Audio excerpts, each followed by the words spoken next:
19세기에 미국의 저명한 소설가 마크 트웨인은 1881년에 The Prince and the Pauper, 왕자와 거지라는 소설을 발표했습니다. 어린이들에게는 동화로 읽혀지고 또 미국에서는 영화로 제작이 되어 대중에게 널리 알려진 소설입니다.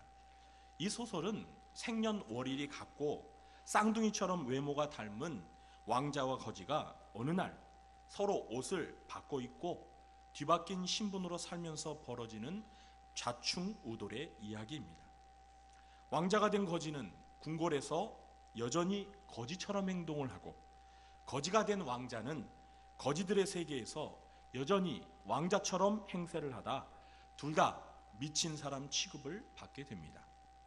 왕자와 거지 두 사람 모두가 현재 자신들의 변화된 처지와 신분을 의식하지 못하므로 결국 사람들에게 놀림거리가 되고 말았던 것입니다.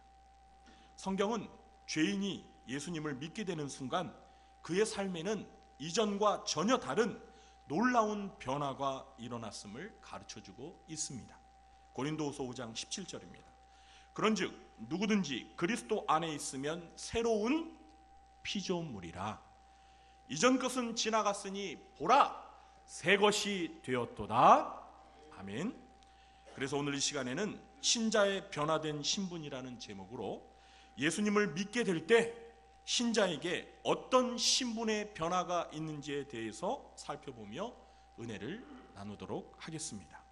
첫째로, 신자의 신분은 하나님이 택하신 족속입니다. 오늘 본문 2장 9절에 보시면 너희는 택하신 족속이요 라고 말씀합니다. 여기에서 너희는 1세기 중반에 소아시아 지역에 흩어져 살던 이방인 신자들을 가리킵니다. 베드로 사도는 그 이방인 신자들을 가리켜서 택하신 족속, 선택하신 민족이라고 말합니다. 자, 그러면 누가 그들을 선택하셨을까요? 그렇죠. 하나님이 선택하셨습니다. 여러분, 현재 지구상에는요 2만 4천 개의 민족들이 살고 있다고 합니다. 그런데 이 가운데서 하나님께서 선택하신 민족이 딱 하나 있습니다. 그게 어느 민족이죠? 그렇습니다. 이스라엘 민족입니다. 신명기 14장 2절입니다. 너는 내 하나님 여호와의 성민이라. 거룩한 민족이라. 여호와께서 지상 만민 중에서 너를 택하여 자기 기업의 백성으로 삼으셨느니라. 여기에서 바로 여호와의 택한 성민, 거룩한 민족이 바로 이스라엘 민족을 가리키는 것입니다. 믿음의 조상 아브라함의 후손들이었던 이스라엘 민족은 지상에 있는 모든 민족들 중에서 하나님께서 유일하게 선택하신 민족입니다. 그래서 이스라엘 사람들은 하나님의 선민이라는 자부심이 대단합니다.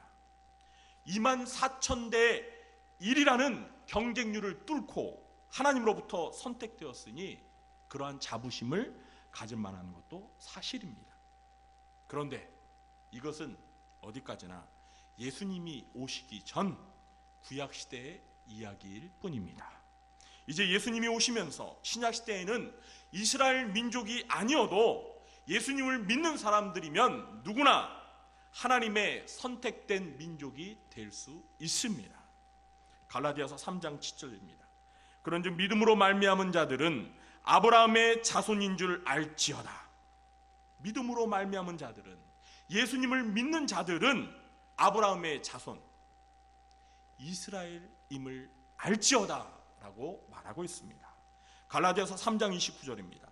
너희가 그리스도의 것이면 곧 아브라함의 자손이요 약속대로 유업을 이을 자니라. 그리스도의 것이면, 그리스도인이면 아브라함의 자손이라고 합니다. 여기서 말하는 아브라함의 자손이 바로 이스라엘을 가리키는 것입니다. 그러니까 예수님을 믿고 신자가 되었으면 그는 아브라함의 자손 이스라엘이라는 것입니다. 물론 저와 여러분은 혈통상으로는 아브라함의 자손도 아니고 이스라엘 민족도 아닙니다. 그러나 우리가 아브라함이 믿었던 그 하나님을 믿음으로 말미암아 영적으로 아브라함의 자손이 되고 하나님의 선택된 민족, 영적인 이스라엘이 되었다라는 사실입니다. 그러면 하나님께서 저와 여러분을 선택하신 이유는 과연 무엇일까요? 사도 바울은 데살로니가 후서 2장 13절에서 그 이유를 다음과 같이 밝히고 있습니다. 주께서 사랑하시는 형제들아, 우리가 항상 너희에 관하여 마땅히 하나님께 감사할 것은 하나님이 처음부터 너희를 택하사 성령의 거룩하게 하심과 진리를 믿음으로 구원을 받게 하심이니. 무엇을 받게 하심이니? 구원을 받게 하심이니. 그렇습니다. 하나님께서 저와 여러분을 택하신 이유는 바로 구원을 받게 하시기 위함이었습니다. 이 사실을 믿으십니까? 아멘. 이렇게 하나님이 우리를 선택하셨기 때문에 우리가 예수님을 믿고 구원을 받게 된 것입니다. 그러므로 우리가 할 일은 무엇입니까? 우리를 선택해 주셔서 예수님을 믿고 구원을 받게 해 주신 그 하나님께 뭘 해야 되겠죠? 감사해야 되는 것입니다. 사랑하는 성도 여러분, 혹시 저와 여러분 중에서 하나님께 하나님 제발 저를 선택해 주세요 라고 청탁하신 분 계십니까? 네? 태어날 때부터 하나님 제발 저를 선택해 주세요 하신 분 있으시면 한번 손 들어보세요. 한 분도 안 계십니다. 그렇습니다. 저와 여러분은요, 하나님께 제발 저를 선택해 달라고 부탁한 적이 없습니다. 그런데 하나님께서 태초에 천지를 창조하시기 전부터 우리가 태어나지도 않았는데 저와 여러분을 하나님의 선택된 백성으로 미리 택하셨다는 사실입니다. 얼마나 감사합니까? 아멘? 하나님 앞에 감사하시기 바랍니다. 둘째로, 신자의 신분은 왕같은 제사장입니다. 오늘 본문 2장 9절을 보시면 너희는 택하신 족속이요 왕같은 제사장들이요 라고 말씀합니다. 베드로 사도는 신자들이 왕같은 제사장이라고 신분이 바뀌었다고 말씀합니다. 여러분, 제사장이 어떤 사람이죠? 제사장은 하나님 앞에 나아가 사람들의 죄 문제를 해결해주고 하나님의 이름으로 백성들을 위해 복을 빌며 기도하는 사람입니다. 그래서 제사장은 정말 왕처럼 대단히 고귀하고 영예로운 신분입니다. 그런데 이 제사장이라는 신분은 원한다고 해서 아무나 되는 것이 아니었습니다. 제사장은 이스라엘 12지파 중에서 레위 지파 출신만이 할 수 있었습니다. 그런데 그것도 레위 지파 출신이라고 아무나 할 수 있는 것이 아니라 레위 지파 중에서 모세의 형인 아론의 후손들만이 제사장이 될 수 있었습니다. 그러니까 제사장이라는 신분은 아론의 후손들에게만 세습이 되었던 것입니다. 제사장들은 태어날 때부터 제사장이 되기로 운명적으로 정해진 정말 특별한 신분의 사람들이었던 것입니다. 구약시대 같았으면 저와 여러분은 레위 지파는커녕 이스라엘 민족도 아니었기 때문에 제사장이 된다는 것은 아예 상상할 수도 없는 불가능한 일이었습니다. 그런데 이것도 어디까지나 지나간 구약시대의 이야기일 뿐입니다. 이제 우리가 살고 있는 이 신약시대에는 더 이상 아론의 후손들만이 제사장이 아니라 예수님을 믿는 신자들 모두가 다 왕같은 제사장입니다. 베드로전서 2장 5절, 너희도 산 돌같이 신령한 집으로 세워지고 예수 그리스도로 말미암아 하나님이 기쁘게 받으실 신령한 제사를 드릴 거룩한 제사장이 될지니라. 거룩한 제사장이 될지니라. 요한계시록 1장 6절입니다. 그의 아버지 하나님을 위하여 우리를 나라와 제사장으로 삼으신 그에게 영광과 능력이 세세토록 있기를 원하노라. 아멘. 저와 여러분을, 우리 모두를 나라와 제사장으로 삼으셨답니다. 누가요? 하나님 아버지께서요. 이렇게 모든 신자가 하나님 앞에서 왕같은 제사장이라는 진리를 가리켜서 만인 제사장설이라고 합니다. 그리고 성경에서 이 진리를 발견한 사람이 누구냐면 바로 종교개혁자 마르틴 루터입니다. 이제 10월 마지막 주일이 2주일 후면 종교개혁 기념주일입니다. 그 종교개혁을 일으켰던 루터가 성경에서 이 만인 제사장서를 발견하고 주장했습니다. 루터는 본래 천주교의 신부였습니다. 잘 아시다시피 천주교는요, 신부를 가리켜서 지금도 사제라고 부릅니다. 사제가 무엇입니까? 글자를 바꿔보세요. 제사 뒤에 장자만 붙이면 됩니다. 제사장. 그러니까 천주교는 지금도 구약시대처럼 성직자인 신부만이 제사장인 것입니다. 그래서 천주교에는 죄를 사함받기 위해서 어떻게 해야 되죠? 누구를 찾아가야 됩니까? 그렇습니다. 신부를 찾아가서 신부에게 자기가 저지른 죄를 낱낱이 고하면서 뭘 해야 됩니까? 고해 성사를 해야 합니다. 그래야 죄를 사함받습니다. 그러나 이것은 매우 비성경적인 방법이고 신약시대를 살면서 구약시대로 돌아가려는 시대착오적인 생각입니다. 성경은 분명 루터의 주장과 베드로 사도의 말씀대로 신약시대의 신자들은 모두가 왕같은 제사장들이기 때문에 성직자의 도움 없이도 직접 하나님 앞에 나아가 죄를 고백하고 하나님 앞에 죄사함을 받을 수가 있습니다. 그러니까 여러분들께서는요, 죄를 사함받기 위해서 저를 찾아오실 필요가 없습니다. 그냥 하나님 앞에 여러분 스스로가 직접 나가셔서 하나님께 죄를 자백하고 제 용서를 받으시기 바랍니다. 셋째로, 신자의 신분은 거룩한 나라입니다. 베드로 사도는 2장 9절에서 세 번째로 신자들을 가리켜 거룩한 나라라고 부르고 있습니다. 너희는 택하신 족속이요 왕같은 제사장들이요 거룩한 나라요. 현재 전 세계에는 대략 240여 개의 나라들이 존재한다고 합니다. 자, 그런데 여러분, 그 나라들 중에서 거룩한 나라라는 이름을 가진 나라가 있습니까? 없습니까? 네? 없지요. 있으면 저에게 좀 가르쳐 주세요. 제가 유엔에 가입을 시키도록 하겠습니다. 그런데 없습니다. 자, 그러므로 우리는 이 거룩한 나라가 이 세상에 기반을 둔 세속적인 나라가 아닌 것을 알게 됩니다. 자, 그러면 도대체 이 거룩한 나라는 어떤 나라일까요? 이 나라의 정체는 과연 무엇일까요? 이 거룩한 나라는 하나님의 나라를 가리키는 것입니다. 우리는 하나님의 나라 하면 죽어서 가는 저 하늘에 있는 하늘나라를 생각합니다. 맞습니다. 저 하늘나라도 하나님의 나라가 맞습니다.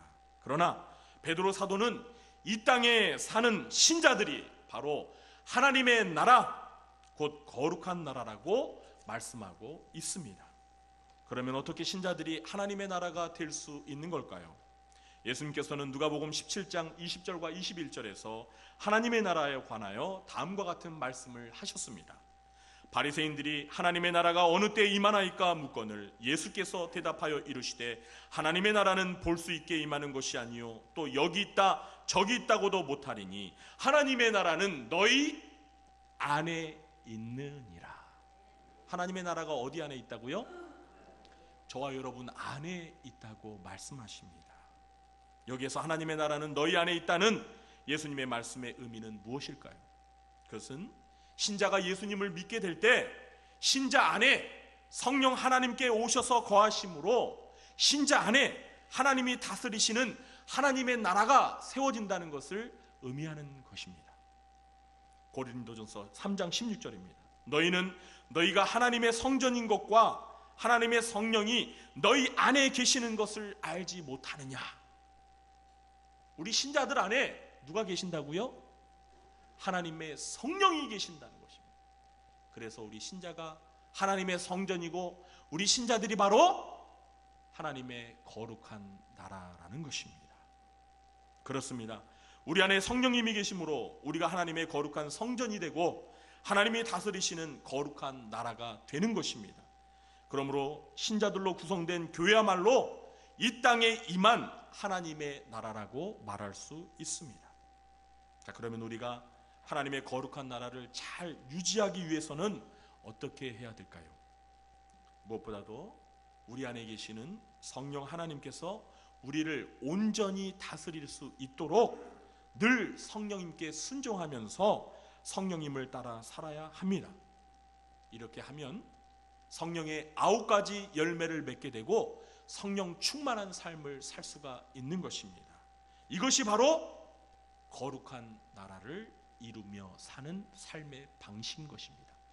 우리 구리중앙교회 성도님들은 모두가 하나님의 거룩한 나라로서 성령의 9가지 열매를 맺고 성령 충만한 삶을 사시게 되길 주님의 이름으로 축원합니다. 넷째로, 신자의 신분은 하나님의 소유된 백성입니다. 2장 9절에서 거룩한 나라 바로 뒤에 그의 소유가 된 백성이니 라고 기록되어 있습니다. 2장 10절에도 너희가 전에는 백성이 아니더니 이제는 하나님의 백성이요 전에는 긍휼을 얻지 못하였더니 이제는 긍휼을 얻은 자니라 라고 말씀합니다. 그렇습니다. 베드로 사도의 말씀대로 신자들은 예수님을 믿기 전에는 하나님의 백성이 아니었습니다. 자, 그러면 우리가 예수님을 믿기 전에는 누구의 백성이었을까요? 그렇습니다. 마귀의 백성이었습니다. 마귀가 바로 우리를 다스렸던 우리의 임금, 우리의 왕이었습니다. 그래서 예수님께서는 사탄 마귀를 가리켜서 이 세상 임금이라고 부르셨던 것입니다. 이 세상에 믿지 아니하는 불신자들은 마귀를 임금 삼아 살고 있는 마귀의 백성이었습니다. 저와 여러분도 예수님을 믿기 전에 과거에는 마귀의 백성이었습니다. 그러나 예수님을 믿게 되면서 이제는, 지금은 더 이상 마귀의 백성이 아니라 누구의 백성이라고요? 하나님의 소유가 된 하나님의 백성인 줄 믿으시기 바랍니다. 그러면 전에 마귀의 백성이었던 저와 여러분이 어떻게 하나님의 소유가 된 백성이 될 수 있었을까요? 그것은 하나님께서 자기 아들이신 예수님의 피로써, 무엇으로써요? 예수님의 피로써 저와 여러분의 몸값을 지불하고 우리를 사셔서 하나님의 백성을 삼으신 것입니다. 오늘 베드로전서 2장 9절에서 소유된 이라는 이 그리스어 원어의 뜻은 특별한 대가를 지불하고 획득하였다라는 의미를 가지고 있습니다. 그러므로 하나님께서는 저와 여러분을 하나님의 소유가 된 백성을 삼기 위해서 그냥 훔쳐온 게 아니라요, 하나님의 하나밖에 없는 아들 예수 그리스도의 죽음이라는 엄청난 대가를 지불하셨던 것입니다. 그래서 요한계시록 5장 9절은 어린 양이신 예수님께서 각 족속과 방언과 백성과 나라 가운데서 사람들을 피로 사서, 무엇으로 샀다고요? 피로, 자기의 피로 사서 하나님께 드리셨다라고 말씀하고 있습니다. 성도 여러분, 서점에 가서 책을 사시면, 이제 우리가 다음 주일날 책을 기증할 텐데, 서점에 가셔서 책을 사시면 제일 먼저 여러분 하시는 일이 무엇입니까? 요즘에는 서점에 가서 직접 책을 사는 일은 별로 없죠. 다들 인터넷 서점에서 이렇게 주문해 가지고 택배로 배달되어 오지 않습니까? 저는 책을 딱 받으면 제일 먼저 하는 일이 무엇이냐면 책을 먼저 처음부터 이렇게 쫙 살펴봅니다. 왜 그럴까요?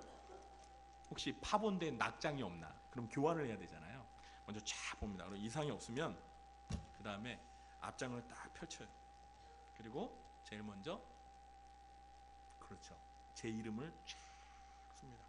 장영훈 목사 딱 쓰고, 그 다음에 이제 여기 구입한 날짜 있잖아요. 그 날짜를 이렇게 찍는 도장이 있어요. 그래서 그거를 딱 찍습니다. 제가 왜 이렇게 하는 걸까요? 이 책은 누구 거니까? 장영훈 목사 거니까 함부로 건들지 말라는 겁니다. 이 책을 빌려가도 이 책 보고 이 주인이 저니까 꼭 되돌려 달라는 말입니다. 요한계시록 7장을 보시면 하나님께서 말세 세상을 심판하기에 앞서서 천사들을 시켜서 하나님을 믿는 신자들의 이마에, 어디에? 이마에 인을 치게 하는 것을 볼 수 있습니다. 여기서 말하는 인이란 도장인, 도장을 가리키는 것입니다. 이렇게 이마에 인을 치는 이유가 무엇일까요? 하나님의 소유라는 표시를 남기는 것입니다. 다시 말해서 이 사람은 하나님의 소유니까 사탄 마귀 너 함부로 건드리지 마, 이렇게 하나님께서 찜을 하시는 겁니다. 자, 여러분, 오늘 여러분 한번 이마, 곁에 계신 분 이마 한번 보시기 바랍니다. 하나님의 도장이 찍혀있나 안 찍혀있나. 네, 저는 오늘 세수를 너무 세게 해가지고 이게 도장이 지워졌어요. 네, 그래서 하나님께 다시 찍어달라고 부탁을 드리려고 합니다. 네, 농담입니다. 또 진짜로 믿으시고, 왜 내 이마에는 인이 안 찍혔지? 난 하나님의 소유가 된 백성이 아닌가? 이렇게 또 걱정하지 마시고, 네, 영적으로 찍으셨어요. 우리 눈에 보이지는 않아도 사탄 마귀의 눈에는 정확히 보입니다. 천사들의 눈에는 정확히 보입니다. 이 사람은 하나님께서 도장을 찍은 하나님의 소유가 된 백성이구나 라는 사실을 다 알게 되어 있습니다. 너무 걱정하지 마시기 바랍니다. 예수님을 믿으면 반드시 이마에 찍혀 있습니다. 그렇습니다. 하나님의 소유가 된 이상 하나님께서는 우리를 책임져 주십니다. 그래서 이사야서 43장 1절을 보니까 하나님의 소유된 이스라엘 백성들을 향해서 하나님께서 다음과 같이 말씀하십니다. 야곱아, 너를 창조하신 여호와께서 지금 말씀하시느니라. 이스라엘아, 너를 지으신 이가 말씀하시느니라. 너는 두려워하지 말라. 내가 너를 구속하였고 구원하였고 내가 너를 지명하여 불렀나니 너는 내 것이라. 여러분, 이런 말씀은요, 그냥 지금 이 순간 듣는 순간 그냥 외워버리세요. 너는 두려워하지 말라. 내가 너를 구속하였으니 내가 너를 지명하여 불렀나니 너는 내 것이라. 내가 너를 지명하여 불렀나니 너는 내 것이라. 여러분 믿습니까?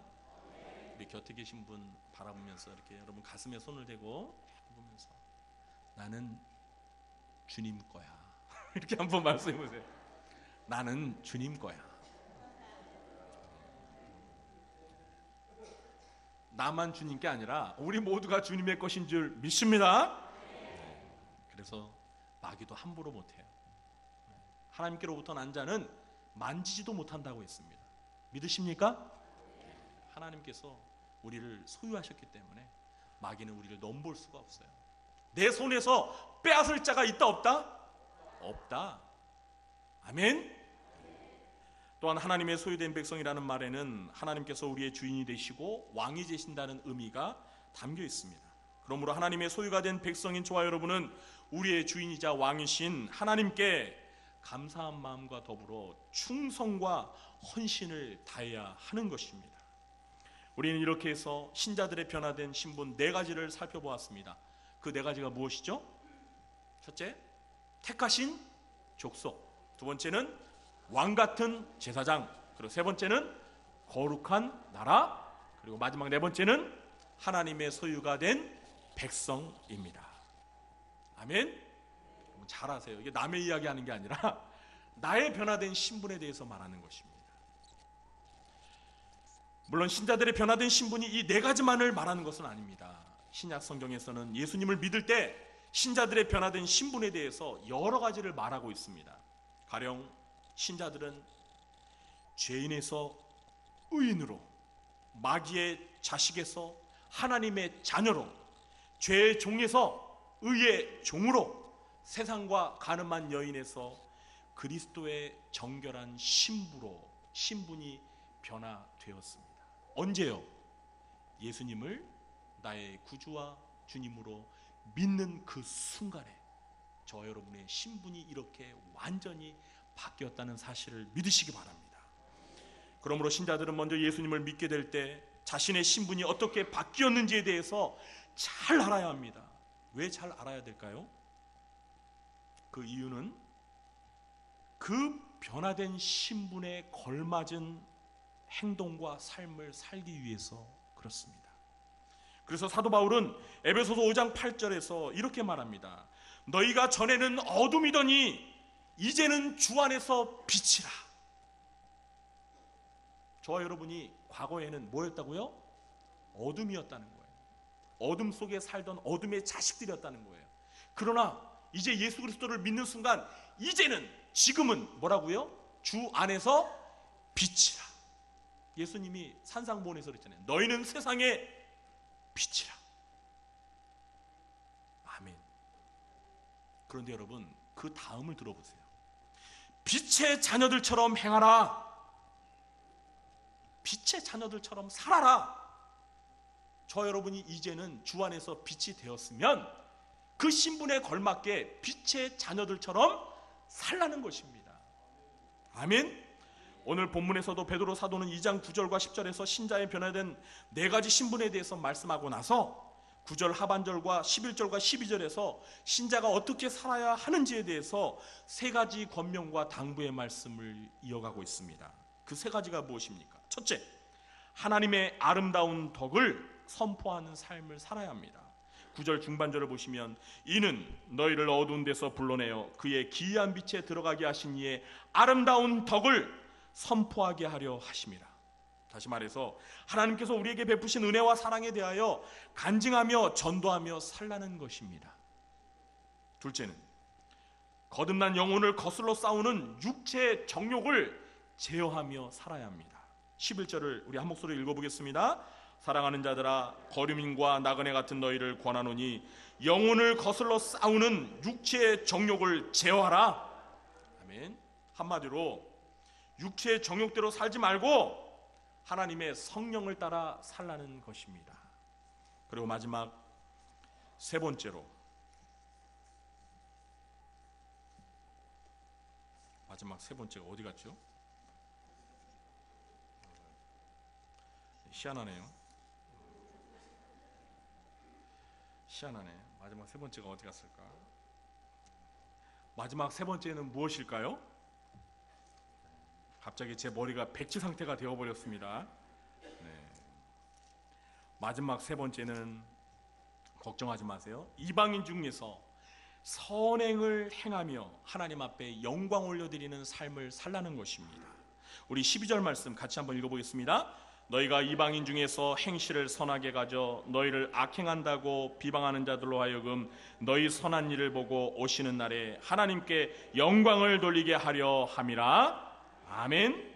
이방인 중에서, 믿지 않는 이방인들 중에서 선한 행실을 함으로 인해서 주님이 오시는 날에 하나님 앞에 영광을 돌려드리는 삶을 살라는 것입니다. 사랑하는 성도 여러분, 저와 여러분의 변화된 신분이 무엇인지를 잘 아시고 그 변화된 신분에 걸맞은 삶을 살기 위해 노력하는 저와 여러분 되시기를 바랍니다. 아멘. 이제 말씀을 맺겠습니다.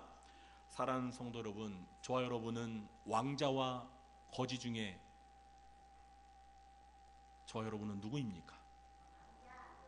죄송합니다. 여기 생각해보니까 공주분들도 계셨네요. 제가 질문을 잘못했습니다. 네, 저와 여러분은 왕자와 공주와 거지 중에 우리의 신분이 무엇입니까?